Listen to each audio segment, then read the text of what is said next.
Sally's Gluten-Free Bakery. They're on Briarcliff again. And, how did I discover these places? My wife's birthday was coming up or something, and I said, Sally's Gluten-Free.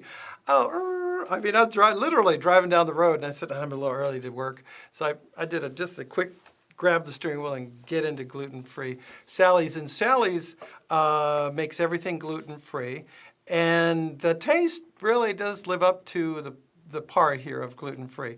They make an amazing chocolate chip cookie, and they make some amazing and we've breads we've got some great pictures. Yeah. I'd love to see if we can go to some of those pictures, and if you see something that you've tried these breads. How difficult must it be to make gluten-free bread?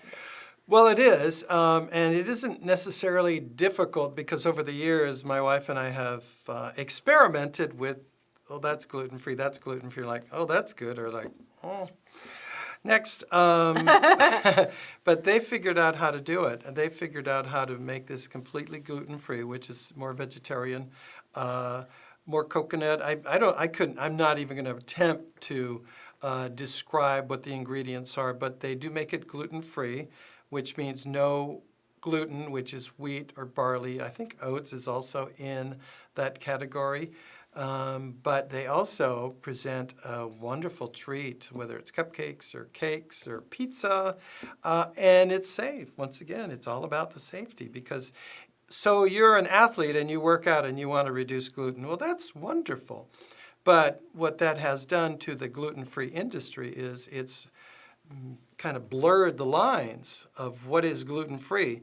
And if you have a blurry line of what is gluten-free because people are eating it because it's popular, then the safety factor kind of goes out the window. And that's not good for the yellow feathers, my wife's of the world, or people who have gluten intolerance, because that hurts them.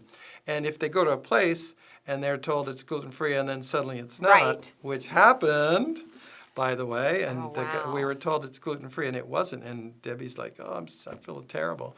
Then it's not a good thing.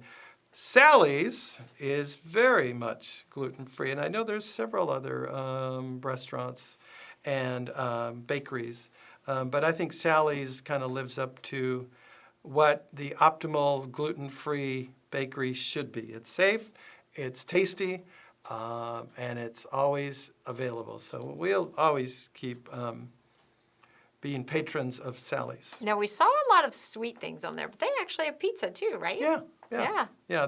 It's a bakery, but they have pizza and other items.